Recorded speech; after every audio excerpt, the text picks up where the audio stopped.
नमस्कार दोस्तों, आपका वे ऑफ लाइफ में हार्दिक स्वागत है। दोस्तों, हम आपके लिए लाए हैं एडवांस टैरो प्रोडक्टिव कोर्स, जिसमें हम आपको सिखाते हैं कि किस तरह से क्लाइंट की रीडिंग की जाए, कार्ड्स के क्या क्या मतलब होते हैं और कार्ड्स में नेगेटिव और पॉजिटिव क्या क्या है। एक ही कार्ड में नेगेटिव एस्पेक्ट भी हो सकता है और पॉजिटिव एस्पेक्ट भी हो सकता है। ये क्लाइंट के द्वारा पूछे गए क्वेश्चंस पर डिपेंड करता है। हम अपने कोर्स में आपको चक्रा हीलिंग भी सिखाते हैं। अभी हमारे पास कई मैसेज आते हैं कि हम टैरो कार्ड कोर्स कर तो लिया और हम रीडिंग भी कर रहे हैं, पिछले 4-6 महीने से हम रीडिंग कर रहे हैं, लेकिन क्लाइंट की रीडिंग करते करते हमारे अंदर निगेटिविटी आ जाती है। उसको कैसे दूर करें? तो मैंने सोचा आज इसी पर ही एक वीडियो बना देते हैं। सबसे पहले आपको क्या करना है, अपने डेली बेसिस पर आपको मेडिटेशन करना है। मेडिटेशन ही एक ऐसी चीज है, एक ऐसी की है जिससे आप निगेटिविटी को दूर कर सकते हैं। हाँ, कई क्लाइंट ऐसे आते हैं हमारे पास जिनसे हमें पॉजिटिविटी भी आती है, निगेटिविटी भी आती है। बट हमारे पास सारे ऐसे क्लाइंट्स आते हैं जो कि निगेटिव बातें करते हैं, जैसे मेरा बॉयफ्रेंड भाग गया, मैं क्या करूं? क्या मेरे बॉयफ्रेंड से रिकंसाइलेशन हो सकता है? मेरे पापा की तबीयत खराब रहती है, क्या करूं? मेरे ऊपर कर्जा बहुत हो गया है, मैं क्या करूं? मेरी शादी कब होगी? क्या मेरे पापा मेरी शादी के लिए मान जाएंगे? क्या मेरी फैमिली मेरे को सपोर्ट करेगी? इस टाइप के क्वेश्चंस हमारे पास रेगुलर बेसिस पर आते रहते हैं। तो एक क्लाइंट, दो क्लाइंट, 5 क्लाइंट की रीडिंग करने के बाद मुझसे कई टैरो रीडर बोलते हैं कि सर, मुझे निगेटिविटी आती है, इन सब बातों को सुन करके मुझे निगेटिविटी आती है। तो मैं आपको बता दूं, जो लोग सेंसिटिव होते हैं उनके ऊपर जरूर इफेक्ट होता है, और जो जिनकी ऑरा इतनी सेंसिटिव नहीं होती है उनके ऊपर थोड़ा असर होता है, लेकिन असर तो होता ही है। तो आज मैं आपको बताऊंगा कि टैरो कार्ड रीडिंग करते करते निगेटिविटी को कैसे दूर करें। सबसे पहले तो आप ग्राउंडेड कर लें अपने आप को, और अपने थॉट्स और एक्शंस को बिल्कुल क्लियर कर दें, दिमाग को एकदम शांत कर दें। उसके बाद ही किसी की रीडिंग करना शुरू करें। अब जैसे आपके पास कोई क्लाइंट आया, आपने उसके लिए कार्ड शफल किया, तो उसके नाम से ही कार्ड शफल करें। अगर उसके बीच में वो पूछता है कि मेरे पापा की तबीयत खराब है, मेरे मम्मी कैसी बिहेवियर रखेंगी, मेरे ससुर कैसे रहेंगे, मेरी सास कैसी रहेगी, मेरा हस्बैंड कैसा रहेगा, तो आपको फिर से कार्ड सफल करना है उनके पर्टिकुलर नेम पर। ऐसा नहीं है कि जो क्लाइंट आपके पास आया है आपने एक बार सफल कर दिया तो उसके पूरे परिवार का उसी कार्ड से ही आंसर दे दें। ऐसा हो नहीं सकता। तो जब वो क्लाइंट आए आपके पास, आप अपने आप को ग्राउंडेड कीजिए, उसका नाम लीजिए, कार्ड को शफल कीजिए, कार्ड निकालिए, रीडिंग कर दीजिए। रीडिंग करने के बाद अगर वो गाइडेंस मांग रहा है तो उसको आप गाइडेंस दे दीजिए, अच्छी अच्छी रेमेडीज दे दीजिए। उसके बाद आपको उस क्लाइंट से डिस्कनेक्ट करना है अपने आप को। तो डिस्कनेक्ट करने के लिए आप अपनी नेवल पर जाएंगे और ऐसे करेंगे, डिस्कनेक्ट, डिस्कनेक्ट, डिस्कनेक्ट। नेवल पर डिस्कनेक्ट, डिस्कनेक्ट, डिस्कनेक्ट। तो आप उस क्लाइंट से डिस्कनेक्ट हो जाएंगे। और ये प्रक्रिया आपको हर क्लाइंट के बाद करनी है। अगर आपने अपने आप को डिस्कनेक्ट नहीं किया तो 8 से 10 क्लाइंट्स के बाद आपको लगेगा कि आपके अंदर निगेटिविटी आ रही है और आप लो फील कर रहे हैं। उसके बाद हम अपने कोर्स में भी ये चीज सिखाते हैं आपको। हम आपकी इंट्यूशन पावर तो बढ़वाते ही हैं, साथ साथ निगेटिविटी को कैसे दूर किया जाए, जो आपके सराउंडिंग्स निगेटिविटी है उसको कैसे दूर करें। तो उनके लिए कई क्रिस्टल्स होते हैं, जिसकी क्रिस्टल हीलिंग भी हम आपको सिखाएंगे कि क्रिस्टल, कौन से क्रिस्टल क्लाइंट को दिए जाने चाहिए और किस डेट ऑफ बर्थ के हिसाब से कौन सा क्रिस्टल दिया जाना चाहिए। अपने एडवांस प्रेडिक्टिव कोर्स में हम आपको न्यूमरोलॉजी का बेसिक एस्पेक्ट सिखाते हैं, जिससे कि आप क्लाइंट की डेट ऑफ बर्थ जान करके उसके बारे में समझ सके और जान सके। जैसे मैं विदेश चला जाऊंगा, तो ये कार्ड देखने से अच्छा है कि आप उसकी डेट ऑफ बर्थ देख करके जान लें। ठीक है। अब जैसे किसी की रीडिंग में 3 नंबर का कार्ड आता है, तो 3 नंबर का कार्ड क्या कहता है, जुपिटर का कार्ड है और क्रिएटिविटी नॉलेज का कार्ड है। तो उस बंदे के अंदर क्रिएटिविटी और नॉलेज होगी ही होगी। इस तरह से 5 नंबर का कार्ड है तो वहां कम्युनिकेशन होगा ही होगा।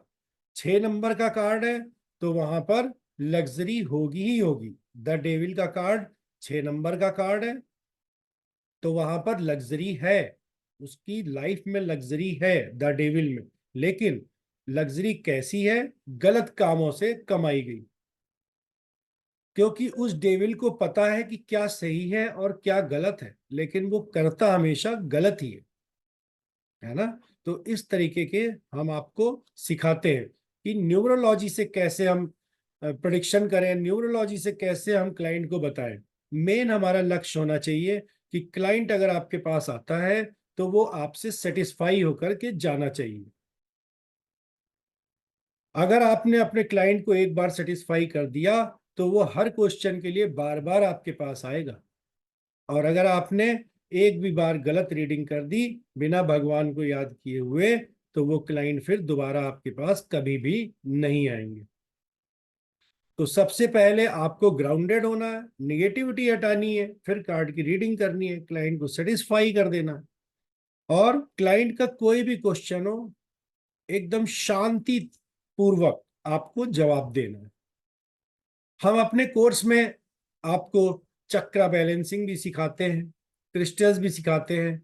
और सबसे अच्छी बात यह है कि हमारा कोर्स में जो भी बच्चा आता है, जो भी स्टूडेंट हमारे कोर्स को एनरोल करता है, उनको हम एक कॉम्प्लीमेंट्री कार्ड फ्री देते हैं। उसके बाद कई लोग हमसे पूछते हैं कि हमें स्प्रेड्स कर तो लिए, लेकिन हम क्लाइंट के सामने उन स्प्रेड्स को कैसे करें, क्योंकि क्लाइंट बहुत कम टाइम देता है हमें। कई लोग 3 मिनट, कई लोग 5 मिनट, कई लोग 10 मिनट ऐसे लेकर के टाइम आते हैं। तो हम वहां पर लवर्स स्प्रेड कैसे करें, डायमंड स्प्रेड कैसे करें, और सेल्टिक क्रॉस स्प्रेड तो हम भूल ही जाए कि हम कर भी पाएंगे इतनी देर में। तो तब क्या करें। तो उसका एक अच्छा उपाय ये है कि आप कोई भी स्प्रेड मत करें। जो भी क्लाइंट का क्वेश्चन है, क्वेश्चन बाय क्वेश्चन उससे पूछते जाएं और उसका आंसर आप देते चले जाएं।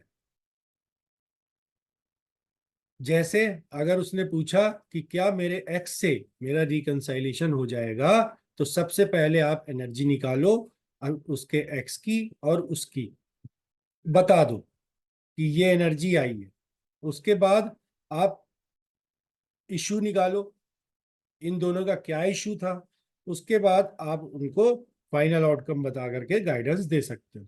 तो इस तरह से ये लवर्स स्प्रेड भी हो गया, और आपने कार्ड बाय कार्ड उनका आंसर भी क्लाइंट को दे दिया। तो क्लाइंट को जब आंसर मिलता रहता है तो सेटिस्फाई होता रहता है। फिर वो आपसे 5 मिनट क्या, वो आधे घंटे भी बात करेगा। तो अपने एडवांस प्रिडिक्टिव कोर्स में हम टैरो कार्ड के साथ साथ आपको न्यूमरोलॉजी भी बेसिक की सिखा देते हैं, जितनी आपको टैरो रीडिंग में करने के लिए जरूरत है। उसके बाद हम आपको रेमेडीज बताते हैं कि कर्ज मुक्ति से क्या उपाय होने चाहिए, जल्दी शादी के लिए क्या उपाय होना चाहिए।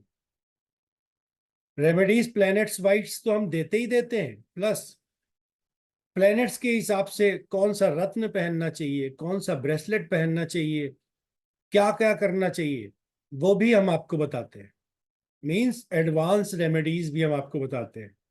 अभी तक क्या है, कई इंस्टीट्यूट सिर्फ और सिर्फ रेमेडी बताते हैं कि ये दान कर देना, ये पहन लेना, और यही सब दान पुण्य की बातें बताते हैं कि शिव लिंग पर जल चढ़ा देना, बेलपत्र के नीचे दिया जला देना, इस टाइप के। लेकिन मैं आपको और भी एडवांस, जैसे कर्ज मुक्ति से उपाय, कर्ज मुक्ति से क्या उपाय होने चाहिए, अगर मेरा बिजनेस व्यापार नहीं चल रहा तो उसके लिए क्या उपाय होना चाहिए। ठीक। अगर मेरे पास पैसा आता है पर रुकता नहीं है, आजकल लोगों की एक कॉमन समस्या है कि मेरे पास पैसा आता तो है पर रुकता नहीं, तो उसका भी उपाय मैं आपको बताऊंगा। जैसे व्यापार चलाने के लिए सबसे अच्छा उपाय है उड़ते हुए हनुमान जी की तस्वीर अपनी शॉप पर या फैक्ट्री में लगा लें, और इसको लगाते ही आप देखना आपका बिजनेस धीरे धीरे चलने लगेगा। अब ऐसा नहीं है कि हनुमान जी का चित्र लगाया और रातों रात ही मैजिक हो गया और अगले दिन से आपके पास करोड़ों रुपए आने लगे, ऐसा नहीं। धीरे धीरे धीरे धीरे आपका बिजनेस अच्छा हो जाएगा और इसकी गारंटी है। तो इस तरीके के मैं आपको उपाय बताता हूँ। कोई कहता मेरे बच्चा नहीं हो रहा है, लेकिन डॉक्टर को जब दिखाते हैं तो सब कुछ सही है, तो उसके लिए भी मैं उपाय बता सकता हूँ, है ना। ये सारे उपाय मैं अपने कोर्स में बताता हूँ। तो जल्दी से जल्दी ज्यादा से ज्यादा स्टूडेंट्स मेरे कोर्स को ज्वाइन करें और इन सब चीजों का फायदा उठाएं। इसके साथ ही साथ मैं एस्ट्रोटॉक और एस्ट्रोसेज पर आपका इंटरव्यू भी करवाता हूं और आपको उसके लिए तैयार भी करता हूं कि आपको एस्ट्रोटॉक पर कैसे इंटरव्यू देना है और क्या क्या क्वेश्चंस पूछे जाते हैं, वो भी मैं आपको पूरी तैयारी करवाता हूं। तो अगर आपने मेरे पास एक बार कोर्स ज्वाइन किया, उसके बाद एस्ट्रोटॉक एस्ट्रोसेज तक मैं आपको ले जाऊंगा और ऑनबोर्ड करवा दूंगा। तो ज्यादा से ज्यादा जल्दी से जल्दी आप मेरा कोर्स ज्वाइन करें और इसका फायदा उठाएं। तो आज के लिए इतना ही। धन्यवाद। Thank you so much. नमस्कार।